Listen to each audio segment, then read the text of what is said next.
Study IQ IAS, अब तैयारी हुई affordable. Ajit Doval. Welcome to Study IQ IAS। मेरा नाम है आदेश सिंह।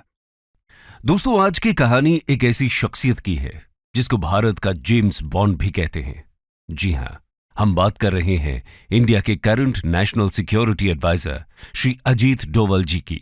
इंडिया के top spy master, super cop और 21वीं सदी के चाणक्य कहे जाने वाले अजीत डोवल की असल कहानी जेम्स बॉन्ड की थ्रिलिंग मूवी से कम नहीं है।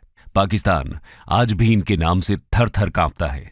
आज उनको देश का सबसे पावरफुल ब्यूरोक्रेट बताया जाता है। नेशनल सिक्योरिटी एडवाइजर के तौर पर उनको कैबिनेट रैंक के मिनिस्टर का दर्जा दिया गया है। कभी रिक्शा वाला तो कभी मोची, कभी धर्म बदलकर दूसरे देश का नागरिक बनना तो कभी दुश्मनों के साथ मिलकर उनसे उनकी सारी जानकारी निकालना। अपने 30 साल के अंडर कवर जर्नी में उन्होंने ऐसे ऐसे खतरनाक कारनामे किए हैं जो जासूसी की दुनिया में शायद ही पहले किसी ने किए हों। अपनी इसी क्षमता और बुद्धि के बलबूते पर वो देश के बड़े बड़े दुश्मनों को घुटनों पर ले आए। आज उनकी उम्र 77 साल हो चुकी है, लेकिन जब भी हम उनको टीवी या किसी इवेंट में देखते हैं तो आज भी वो उतने ही फिट और एक्टिव दिखाई पड़ते हैं। आज भी इंडियन फॉरेन पॉलिसी और सिक्योरिटी से जुड़े हर छोटे बड़े कदम उन्हीं की निगरानी में उठाए जाते हैं। तो यहां सवाल यह है कि आखिर उनमें ऐसी क्या खूबियां रहीं जिसकी वजह से उन्होंने नामुमकिन को भी मुमकिन कर दिखाया। आज की वीडियो में हम अजीत डोवल की जीवनी के साथ साथ उनसे जुड़ी कुछ अहम खूबियां और किस्से कहानियों की चर्चा करेंगे। तो आइए बिना देर किए इस डिस्कशन को आगे बढ़ाते हैं। Early life. दोस्तों, साल था 1945, तारीख 20 जनवरी। उत्तराखंड के पौड़ी गढ़वाल में अजीत डोवल का जन्म एक फौजी परिवार में हुआ। उनके पिता major GL Doval Indian Army के एक ऑफिसर थे। उनकी शुरुआती पढ़ाई भी एक आर्मी स्कूल से ही हुई थी। अपनी कॉलेज की पढ़ाई उन्होंने अजमेर मिलिट्री स्कूल से की। 22 की उम्र में उन्होंने यूनिवर्सिटी ऑफ आगरा से इकोनॉमिक्स में मास्टर्स की डिग्री हासिल की। मास्टर्स खत्म करते ही उन्होंने UPSC का एग्जाम दिया और पहले ही अटेम्प्ट में उसको क्वालिफाई कर इंडियन पुलिस सर्विस को ज्वाइन कर लिया। इस बात से आप अंदाजा लगा सकते हैं कि अजीत डोवल पढ़ने में शुरुआत से ही काफी शार्प थे। 1968 में उनकी पहली पोस्टिंग केरला काडर में ASP के तौर पर हुई। खैर, संयोग की बात यह है कि उनकी पोस्टिंग के कुछ ही समय बाद केरला में एक बेहद अनफॉर्चुनेट घटना हुई। असल में 28 दिसंबर 1971 को केरला के थलासेरी गांव में हिंदू और मुस्लिम कम्युनिटीज के बीच कुछ रूमर्स को लेकर कम्युनल टेंशन्स बढ़ने लगी।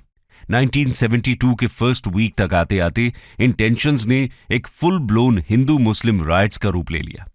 पूरे इलाके में तनावपूर्ण स्थिति थी। दोनों तरफ से वायलेंस, लूटपाट और चोरी चकारी बढ़ती ही जा रही थी।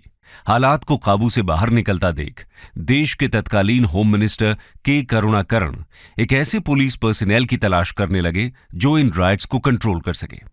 कुछ ही समय के अंदर अंदर ASP के पद पर कोट्टयम में तैनात एक यंग और स्मार्ट पुलिस ऑफिसर यानी अजीत डोवल होम मिनिस्टर करुणाकरण की नजरों में आ गए। अजीत डोवल को सर्विस में आए अभी 3 साल भी नहीं हुए थे, लेकिन उनके कामकाज से उनके चर्चे अभी से ही दूर दूर तक फैलने लगे थे। उनके सीनियर्स ये जान चुके थे कि उनमें कुछ तो बहुत खास है। इसी के चलते करुणाकरण उन दंगों को काबू में लाने के लिए अजीत डोवल को चुनते हैं।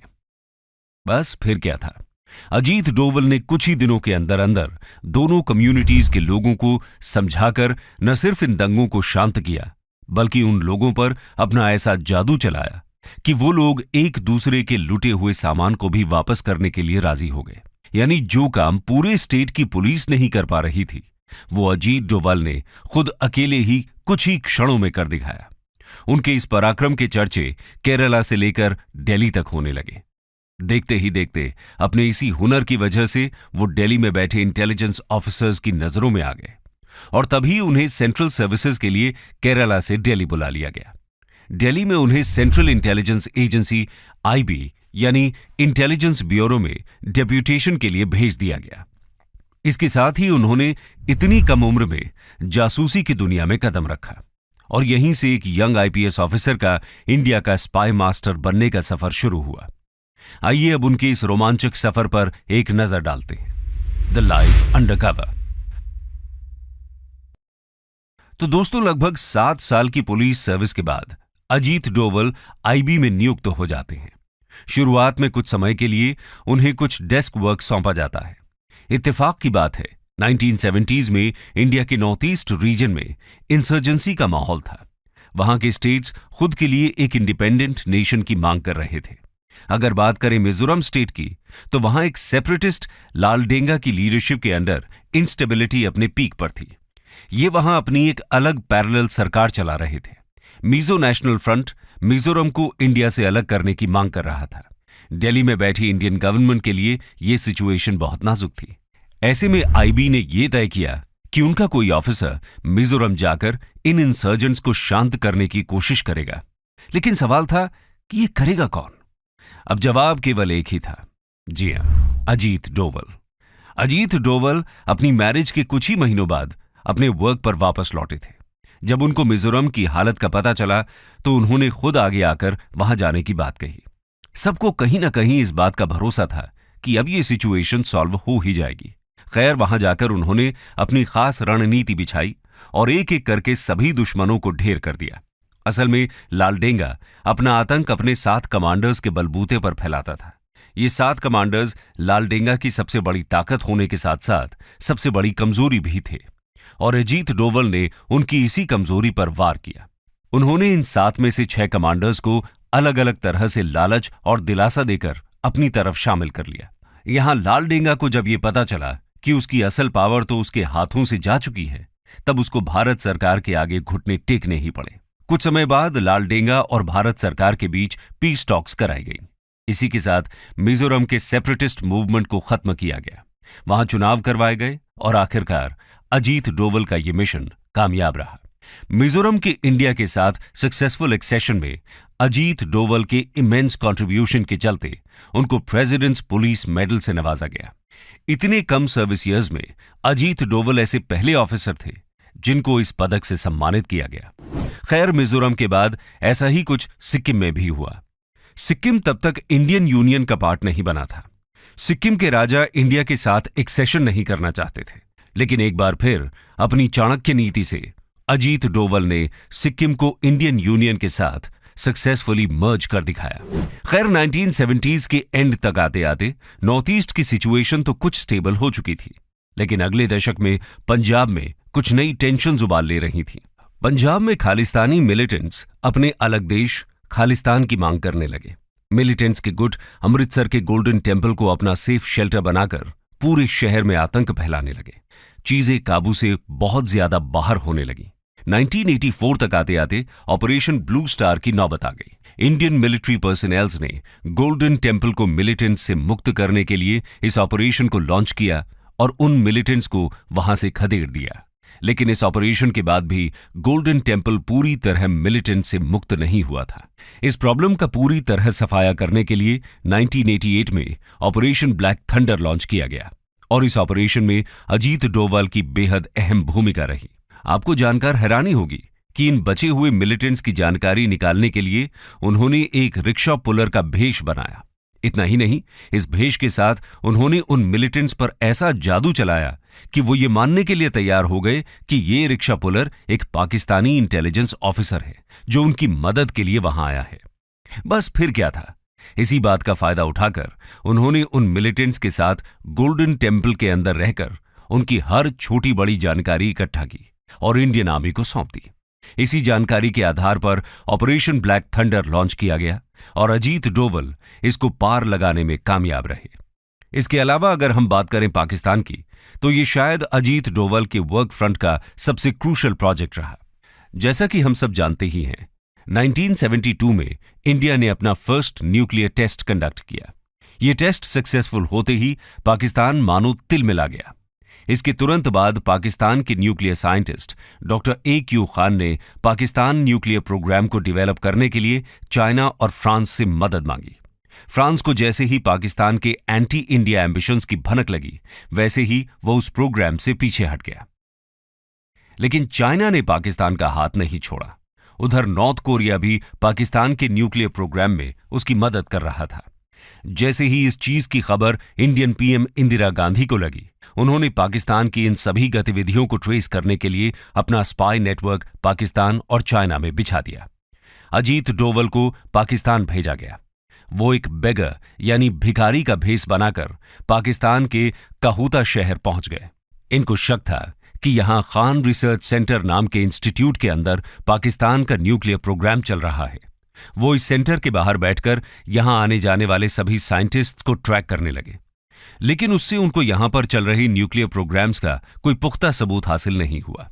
तो उसके बाद ये उस बार्बर की शॉप पर गए जहां से वो साइंटिस्ट बाल कटाते थे। वहां से उन्होंने उन हेयर सैंपल्स को कलेक्ट करके उन्हें इंडिया में टेस्टिंग के लिए भेजा, और टेस्टिंग में यह पता चला कि वो हेयर सैंपल्स न्यूक्लियर रेडिएशंस में एक्सपोज्ड हैं। यानी उनको ये यकीन हो गया कि पाकिस्तान का nuclear programme Khan Research Centre के अंदर ही चल रहा है। उन्होंने बड़ी चालाकी से उनके न्यूक्लियर प्रोग्राम्स की सभी डिटेल्स निकाली और इंडिया में ट्रांसफर की। उस समय इंडिया में इंदिरा गांधी को रिप्लेस कर मोरारजी देसाई भारत के पीएम बन चुके थे। अजीत डोवल ने उनको ये रिपोर्ट्स देकर पाकिस्तान के न्यूक्लियर प्रोग्राम को डिस्ट्रॉय करने के अलग अलग मेथड्स प्रपोज किए, लेकिन कई पॉलिटिकल रीजंस की वजह से उनको हर बार रिजेक्ट कर दिया गया। यानी इंडिया ने पाकिस्तान के न्यूक्लियर प्रोग्राम पर अटैक तो नहीं किया, लेकिन इतने कॉन्फिडेंशियल प्रोग्राम की छोटी से छोटी जानकारी इंडिया तक पहुंचाने में अजीत डोवल ने जो भूमिका निभाई, उसके बाद पाकिस्तान भी इंडियन इंटेलिजेंस का लोहा मान गया। खैर, इस सबके चलते हुए 1988 में अजीत डोवल को हाईएस्ट गैलेंट्री अवार्ड कीर्ति चक्र से नवाजा गया। आपको बता दें कि अजीत डोवल ऐसे पहले पुलिस ऑफिसर थे जिनको ये मिलिट्री ऑनर दिया गया था। इतना ही नहीं, 1990s में उन्होंने कश्मीर में बढ़ रही मिलिटेंसी को रोकने के लिए भी अपनी इन्हीं सटीक नेगोशिएशन स्किल्स का इस्तेमाल किया। उस दौरान कश्मीर मिलिटेंट्स के आतंक से बेहाल था। अजीत डोवल ने यहां आते ही एक पाकिस्तान द्वारा फंडेड कश्मीरी मिलिटेंट कूका पारे के दिमाग को कुछ इस तरह मैनिपुलेट किया कि जो कूका पारे पाकिस्तान का एजेंट था, वो अजीत डोवल से कुछ ही बार मिलने के बाद पाकिस्तान के खिलाफ भारत की मदद करने लगा। यानी कूका पारे को भी उन्होंने अपनी ओर मिला लिया। इसके बाद 1996 में जम्मू कश्मीर में विधानसभा के इलेक्शंस कराए गए और इन इलेक्शंस में कूका पारे एमएलए की सीट जीत गया। अजीत डोवल की इन्हीं शानदार नेगोशिएशन स्किल्स का एक और नायाब नमूना हमें IC-814 की हाईजैकिंग्स के दौरान भी देखने को मिला। जैसा कि आपने सुना ही होगा, इस हाईजैकिंग के पीछे ISI का हाथ था। वो चाहते थे कि अपने सिटीजन्स की जान बचाने के लिए इंडिया उनके 100 खूंखार टेररिस्ट को छोड़ दे और साथ ही उनको $2 बिलियन पे करे। लेकिन ये अजीत डोवल को गवारा नहीं था, पर दोनों ही साइड से उन पर प्रेशर भी बढ़ रहा था। लेकिन उसके बावजूद उन्होंने एक बार फिर अपनी बातों के चक्रव्यूह से मिलिटेंट्स के मन में अपना डर बैठा दिया। इन नेगोशिएशंस के बाद 100 की जगह उनके कुल 3 आतंकवादियों को छोड़ा गया और एक पैसेंजर के अलावा उस फ्लाइट के सभी पैसेंजर्स सही सलामत वापस घर आ सके। तो आप देख सकते हैं कि अपनी हिम्मत और शार्प प्रेजेंस ऑफ माइंड के चलते उन्होंने हाईजैकर्स की टर्म्स और कंडीशंस को बहुत ज्यादा टोन डाउन कर दिया और इसी के साथ उनका ये ऑपरेशन भी सक्सेसफुल रहा।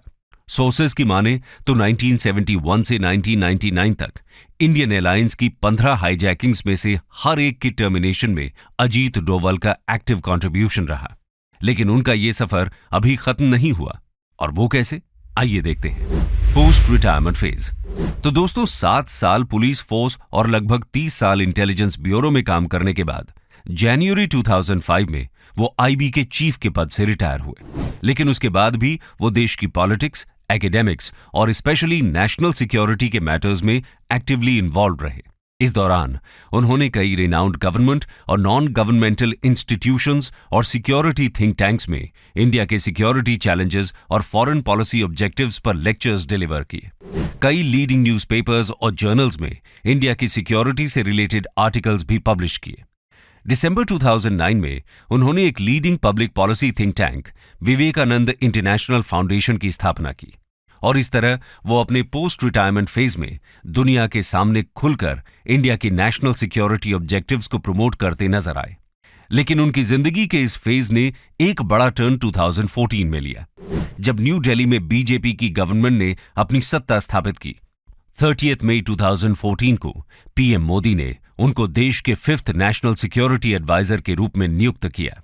नेशनल एडवाइजर बनते ही उनके सामने इराक से एक बड़ा चैलेंज आ खड़ा हुआ। असल में उस समय इराक में आईसिस का आतंक छाया हुआ था। जून 2015 में आईसिस ने इंडिया की 46 नर्सेस को तिकरित में बंदी बना लिया। एनएसए बनने के कुल 2 महीने बाद अजीत डोवल बहुत खुफिया तरीके से इराक पहुंचे, वहां उनकी सरकार के साथ कोलैबोरेट किया और कुछ ही दिनों के अंदर अंदर सभी इंडियन नर्सेस को आईसिस के चंगुल से छुड़ाकर इंडिया वापस ले आए। इसके बाद भी पिछले कुछ सालों में पाकिस्तान ने इंडिया पर उड़ी और पुलवामा में 2 खूंखार आतंकी हमलों को अंजाम दिया।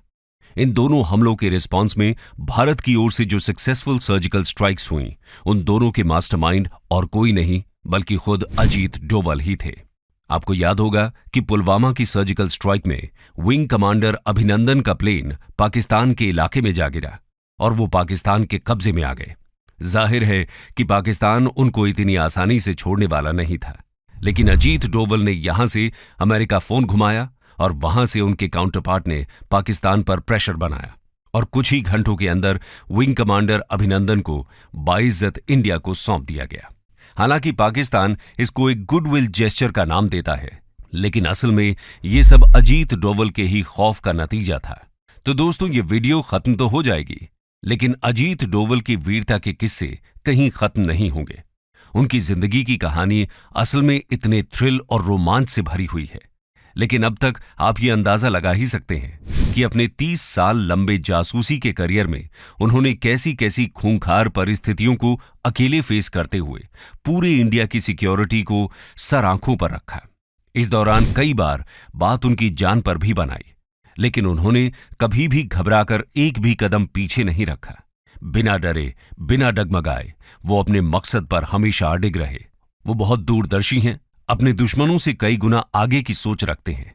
इसीलिए कहा जाता है कि जहां सबकी सोच खत्म हो जाती है, वहां से अजीत डोवल की सोच शुरू होती है।